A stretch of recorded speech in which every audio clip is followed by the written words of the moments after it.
Hello and welcome to this edition of Your Health, Your Wealth. I'm your host, Dr. Eddie Patton, and it's good to be with you today and to talk about these things that are affecting healthcare today as well as tomorrow. Today, I want to do an episode that will raise awareness of what I consider to be a silent crisis that's going on in healthcare, and it's going to affect healthcare in the future. Have you ever felt like it's becoming harder and harder to see a physician, especially a specialist? And do you feel like your appointments are being rushed a little bit, and yet the cost of healthcare continues to go up? Well, today we're going to talk about this crisis that's underneath all of that. And I'm going to focus on two facts that are relevant that we've been talking about as physicians in the House of Medicine, but we need to increase awareness about these things because of the impact that it's going to have on healthcare over the next 10, 20, 30, 50 years. And that is the fact that physician pay has not kept up with inflation, and especially Medicare. And at the same time, we're facing a growing shortage of physicians. Now, physician pay has not kept up with inflation, particularly Medicare payment, and there's a growing shortage of physicians. So you put these things together, and it creates this perfect storm for our healthcare system, especially when we look at the healthcare system over the next several years. So today we're going to talk about a couple of big issues. I'm going to walk you through the Medicare adjustment figures, and it's a very interesting chart that came out that looked at not just physician payment, but reimbursement to all other entities within healthcare and how they have been able to trend toward inflation. And we'll also talk about the growing physician shortage and how that can affect healthcare over the next several years. As always, I'll always like to finish up with some practical tips, some things, and some takeaways that you'll think about as you approach your relationship with your physician, as you approach your voting in the voting box as well, and really think about how this is going to play out over the next several years. So let's start with a simple observation. Most of us, like everything else out there, over the past 20 years, we've seen an increase in the cost of things. When you think about groceries, gas, tuition, housing, all of these things, you see an increase in the cost of them because of inflation. Healthcare as well certainly costs more, and the U.S. now spends more per person on healthcare than any other high-income country. So that's just a couple of figures to set the backdrop for what we'll talk about. But the twist is, while healthcare spending has gone up, actual reimbursements or payments for physicians that they receive for everyday visits, especially for treating Medicare patients, has not kept up with this increased cost of inflation. In some cases, it's actually going backwards. So now it's become more and more pricey to run a medical practice, and yet the reimbursement for the same care that you're providing is going down. And this creates a cycle or a gap that unfortunately is driving a lot of physicians either out of practice, or they're having to do things like consolidate or go into group practices because it's unsustainable. At the same time, we're facing a shortage of physicians, and this shortage appears to be getting worse. The Association of American Medical Colleges projects that by 2036, the United States could be short up to 86,000 physicians across both primary care and specialists. So on one hand, the demand for care is rising. The population is aging. We're doing a very good job as physicians of treating these chronic conditions, heart conditions, strokes. So people are living longer, yet we're having a shortage of physicians. And so there'll be less doctors to take care of patients as we move forward. So that creates this tension that we want to unpack a little bit more today.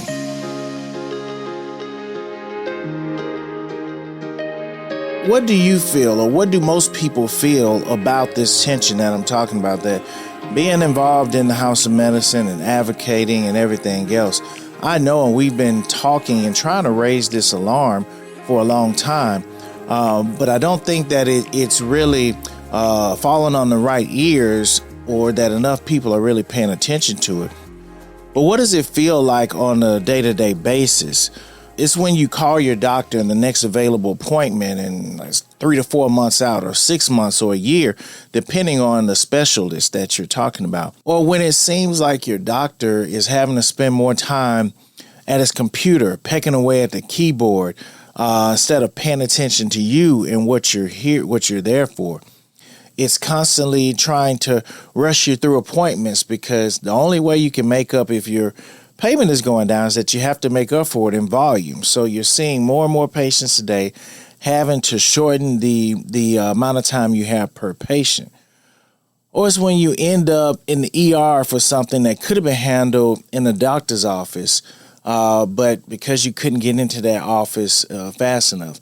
So those are real world examples of how this shortage, and the fact that there are less physicians in the workforce because of a lot of these issues that we're talking about. Ultimately, patient care suffers because physicians have to make difficult choices. Some docs, they choose to leave healthcare altogether.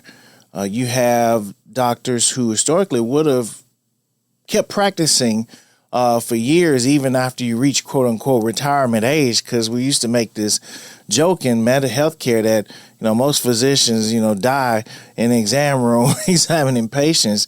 But now more and more docs are just getting frustrated and retiring and leaving the system, which leaves these gaps.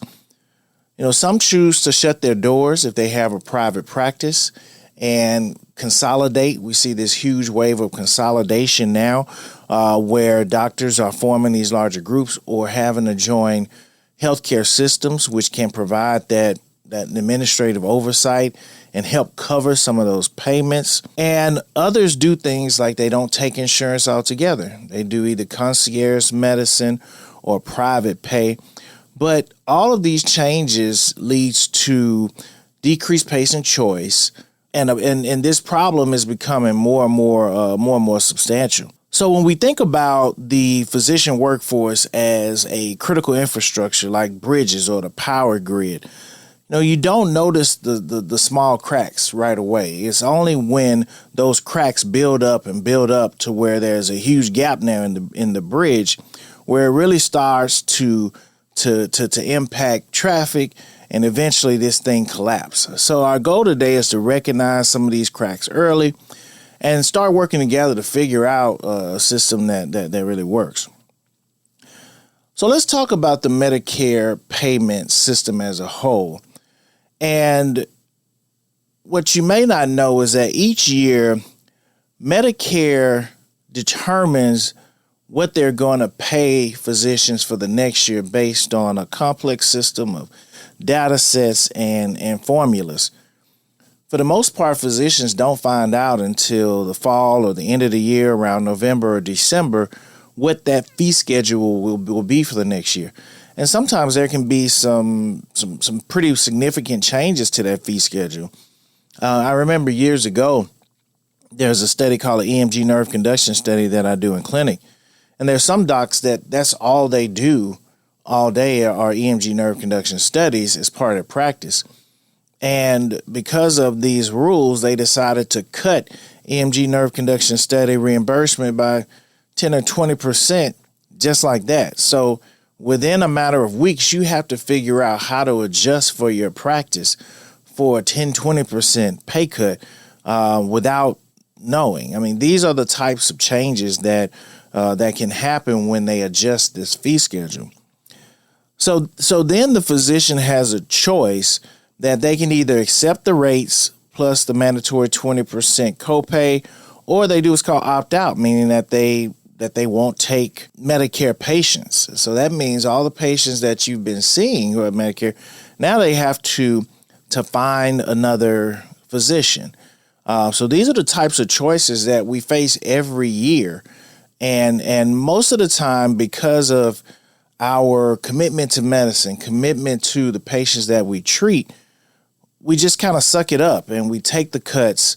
And because we don't want to lose our patients, we don't want to have to deny care to patients. But it's not a thing of greed. It's not a thing where doctors are saying, hey, I want to be paid more. It's just the fact that with inflation, with the cost of light bulbs and rent and everything else, if we continue to face those cuts, then we won't be able to keep the lights on to see any patients. So I want to talk you through a graph. And this graph was published several years ago, and it was very eye-opening for physicians in the House of Medicine to really see this. And the graph looks at Medicare updates compared to inflation between 2001 and 2021. So a 20-year gap that they're looking at reimbursements to different things in healthcare, but particularly physician payment. And on one side, you have the percentage change, and on the bottom line is the timeline. And what's most striking to this is that, to summarize, physician Medicare payment has increased just 11% over the past 2 decades. That's about 0.5 percentage average per year.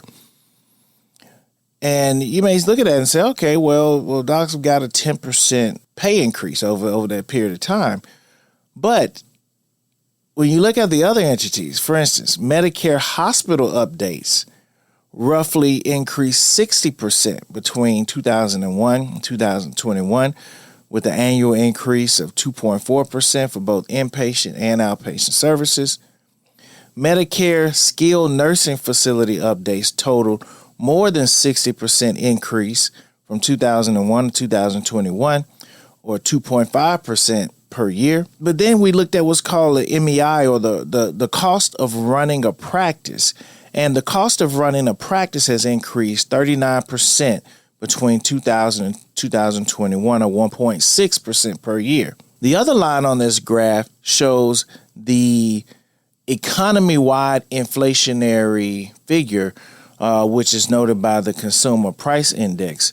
And the Consumer Price Index increased 51% over this period of time, or about 2.1% each year. So when you look at all this whole figure, everything has gone up. Inflation increased 51%, yet you only increase the reimbursement to physicians by 11%. So that gap over time, and on top of that, the cost of running a practice increased by, and on top of that, the cost of running a practice increased by 39%. So the cost of running a practice has gone up. All other entities have been adjusted for inflation or are exceeding the Consumer Price Index. Inpatient hospitals, outpatient hospital, skilled nursing facilities. Yet physician reimbursement has been a flat line essentially, or only seen a 10% increase over that same period of time. And that's the problem that I want to highlight is, the fact that if that gap continues as is over the next, this was over a 20-year period, over the next 20 years, this problem that we're highlighting today is going to become worse and worse. So if you're in medical practice paying for rent, salaries, malpractice insurance, supplies, technology, all of those costs of running a practice are going up, yet your reimbursement is either staying the same or we're only seeing a marginal increase. So in any other business, this will raise huge red flags, and people will have to decide, is that really a business or something that I want to continue doing if the reimbursements can't keep up with the cost of running a business? And that's the fundamental thing that we're facing in healthcare right now.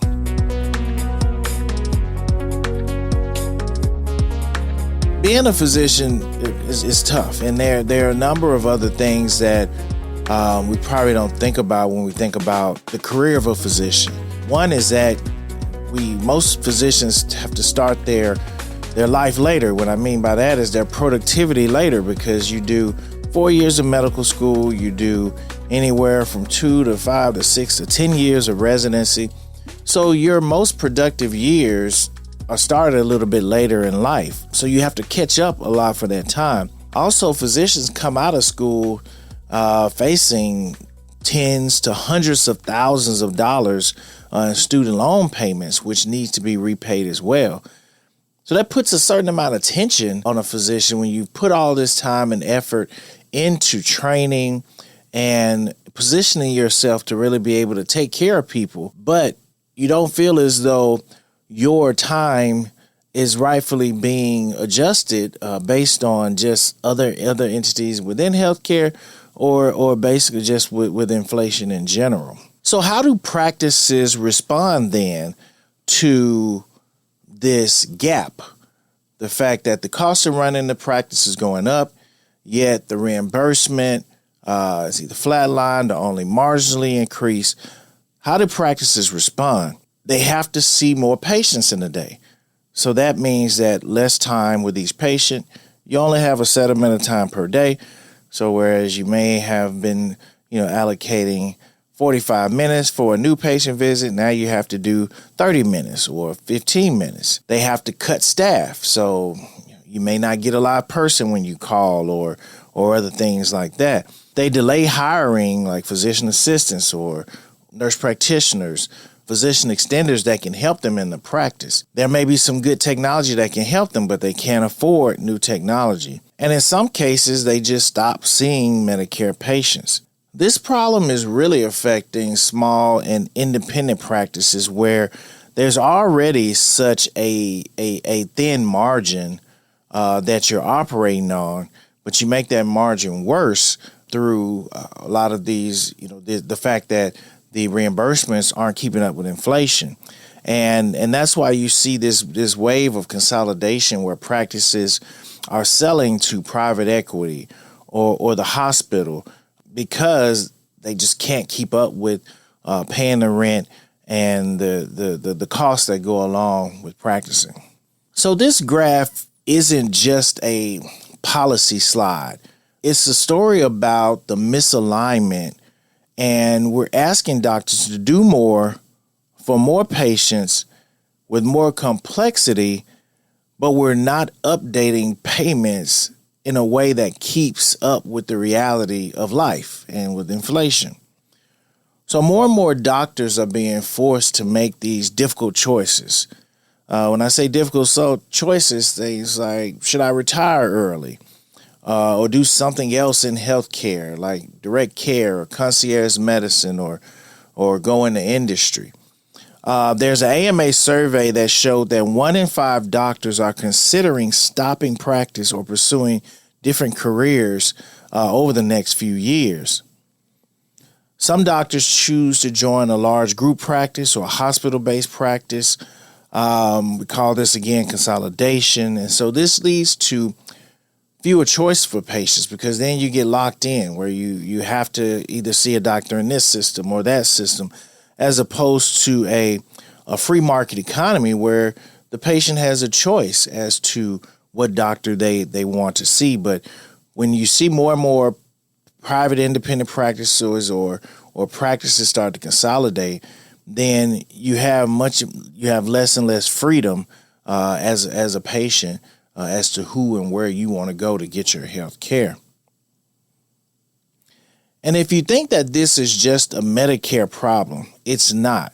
This extends into the private insurance companies as well. You see, the private insurance companies, they adjust their reimbursements based on Medicare rates. It's usually a percentage of Medicare. So as the Medicare rates and reimbursements start to spiral, then the private insurers, they decrease their rates as well. So the overall pool of reimbursements to physicians for the services they're providing, the same care that they're providing or provided a year ago, 2 years ago, 5 years ago, now based on inflation, you're just getting paid less. So physicians are starting to decide on whether they want to drop insurances. Do we want to renew contracts with this insurance company if they keep dropping the reimbursement? But every time you do that, you lose a population of patients, some patients that you may have been seeing for years and have well-established care. But unfortunately, based on these insurance issues, you're having to not renew that contract and drop this panel of patients. And I can tell you firsthand, in practicing medicine and most of the docs I know, we don't like making these decisions based on things like costs and what type of insurance a patient has. I personally don't care what insurance you have and that kind of thing, but we do have to keep the lights on. We do have to pay our staff, and when you do that, we need a system that can substantiate that and make sure that the reimbursement at least keeps up with inflation and for the amount of time and effort that docs are putting into.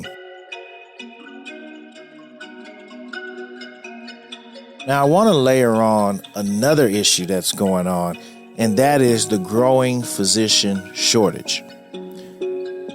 I mentioned earlier this AAMC, which is the American Academy of Medical Colleges, projects that the United States will face a physician shortage of 86,000 physicians by 2036. And even before then, even now, we're currently facing a physician shortage, particularly when it comes to specialty fields like neurology, which is what I practice. A lot of docs are reaching retirement age, and there's a significant number of docs who are looking at reducing their clinical hours over the next several decades. So it creates this problem where we're having more and more patients who are of advanced age that need a doctor, yet we have this shortage of physicians overall.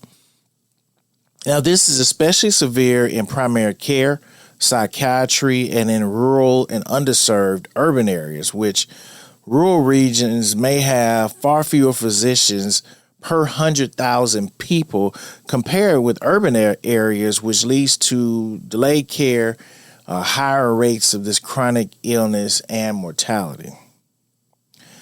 So why is there a shortage of physicians? Well, there are several drivers. The population is aging, which means that there's an increased demand for physician services. Medical school and residency slots have not expanded enough to meet this demand, and that's a legislative issue. We're constantly talking at the state level and national level about increasing these GME spots so that we have the residency spots to train more physicians to keep up with this population of people who needs to see a physician. And many physicians are burning out due to this administrative burden, electronic documentation, financial pressures, and so they're cutting back or leaving healthcare altogether. So student debt is playing a big role in this too.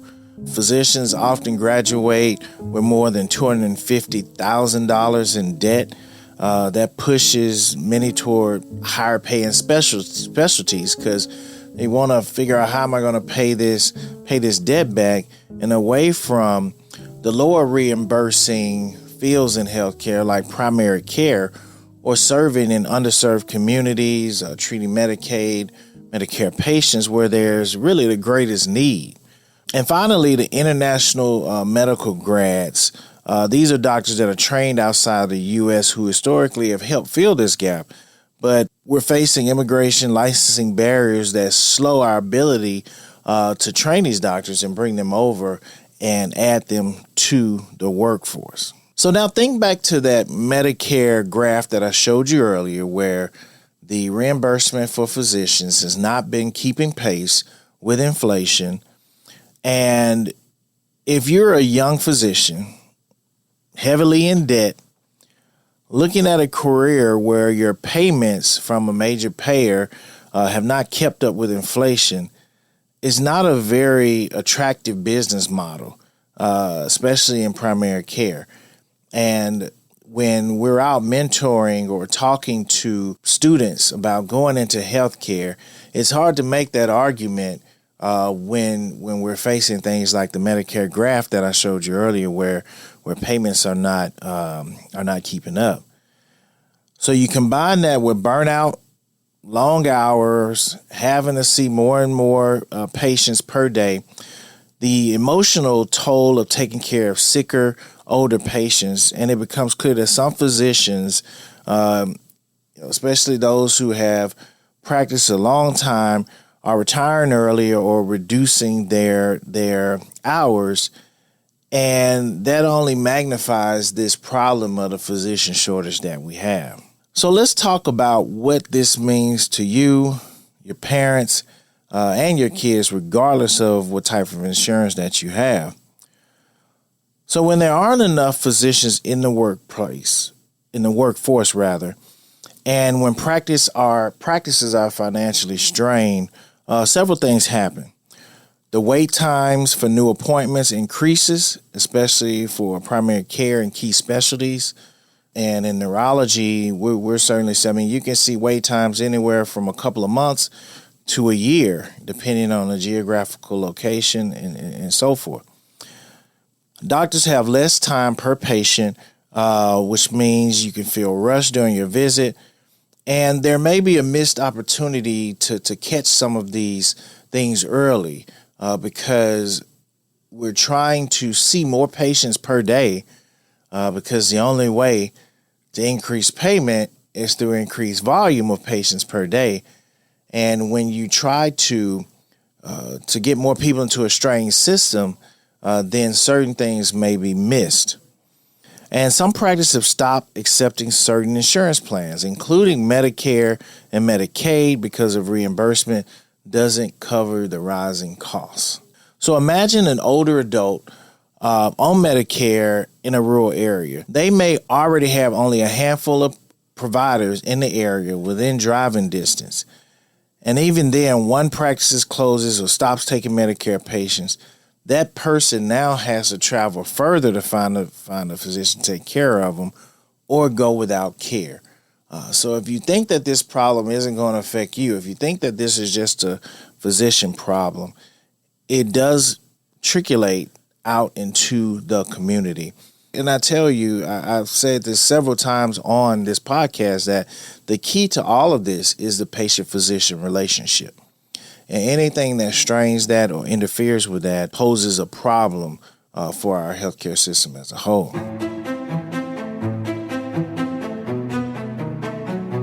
Physician shortage is not just a convenience issue, it's a quality issue, it's a safety issue. Research suggests that inadequate physician supply is associated with worse outcomes. There are higher rates of preventable hospitalizations and more complications from chronic diseases and higher mortality because, again, physicians are being strained, seeing more, and unfortunately may miss certain things. So higher rates of preventable hospitalizations, which increases healthcare costs even more because we're not able to keep people out of the ER and keep people out of the hospitals, and more complications from these chronic diseases, which when you look at healthcare costs, most of the healthcare costs goes toward these complications from chronic diseases. So why not shift that and put the emphasis more on preventable care as opposed to complex care for chronic diseases? So when doctors are stretched thin, they have less time to counsel patients on things like lifestyle, or how to coordinate care, spending time to talk to other doctors, make sure that we're on top of all those other issues like your cholesterol, blood pressure, different things. Reconciling medications, looking at overlaps between effects of different medications, or to double check for subtle neurological signs that could be more serious. So errors, omissions become more likely when a system is strained or it's operating beyond its capacity. So what does that do for a physician? That increases burnout, and a large number of docs already have signs and symptoms of burnout. And when physicians are burnt out, they become more emotionally distant. And when that happens, then there are less doctors actually in the workforce, and that makes this whole cycle worse. Now, how does this directly impact you and your wallet? When people can't access timely primary specialty care, they often end up using more expensive emergency departments and hospital stays, and those costs are passed on through higher insurance premiums, higher deductibles, higher taxes to support these public programs. So in other words, underpaying for physician services on the front end doesn't necessarily save money. It often shifts the costs on the back end in the form of avoidable hospitalizations, more advanced disease, more complications for advanced disease, and intensive treatments.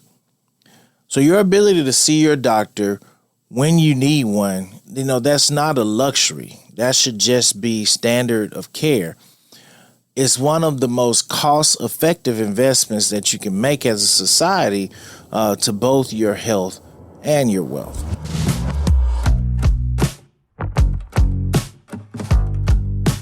So let's talk about some solutions. What can we do? There's no single policy fix for this. There's no single single thing that we can do about it. First, simply just aligning physician payment updates with inflation, especially in Medicare, is critical. We have to stop year after year looking at physician cuts. We face this, and we're constantly on in DC and on the in state capitals trying to just, it's not even about increases, just don't cut us anymore, because we want to continue to take care of patients. But if we expect physicians to invest in technology, staff, quality improvement, all these things that will make healthcare better, payments can't lag behind the basic cost of doing business, forever. We have to bridge that gap. Second, when we look at sustaining the physician pipeline long term, we have to make a substantial investment in healthcare and training. We need to expand medical school and residency slots in high-need specialties and locations, provide increased loan forgiveness programs or repayment programs for physicians to commit to primary care in underserved areas, and streamline pathways for qualified international medical grads who want to practice in communities that there's a need. And third, we must tackle burnout by reducing unnecessary administrative burden, improving electronic health record usability, and using team-based care and quality metrics wisely. That keeps physicians in the workforce, that keeps physicians from these signs and symptoms of burnout that would take them away from where they need to be, and that is in front of patients and enhancing this patient-physician relationship. So here are just some practical guides that you as a listener can do. Number one, value your relationship with your physician, your primary care physician. Keep your regular visits. Use them to manage your chronic conditions, and don't wait until things become emergencies. That relationship is one of the best predictors of better outcome over time. So make your primary care appointments. Take care of your preventative care. Number two, use your voice.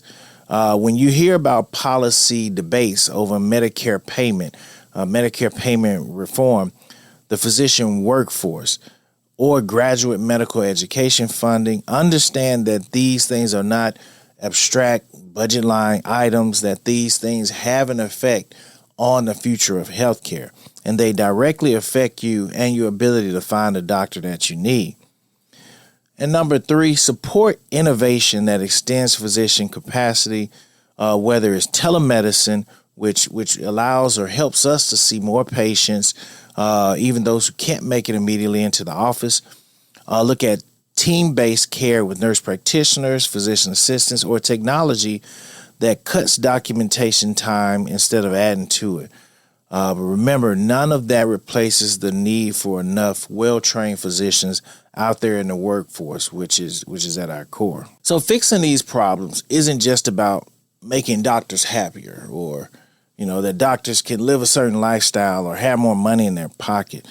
that is important. I think in any field, you want people to be rightfully compensated for the contribution that they're making to society as a whole.